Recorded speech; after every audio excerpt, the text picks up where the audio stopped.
2 weeks after taking delivery of my new car, I had paint protection film installed on the front leading edges, which included the bonnet, the fenders, the bumper, and the two rearview mirrors.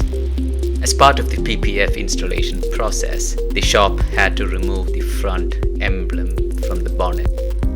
I thought I would live with the badgeless look, but then after a while, it looked a bit vacant or empty in that spot, and I booked an appointment with Tesla Service Center via the app, and two gentlemen came over to fix the emblem.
My Tesla Model 3 has a badge once again.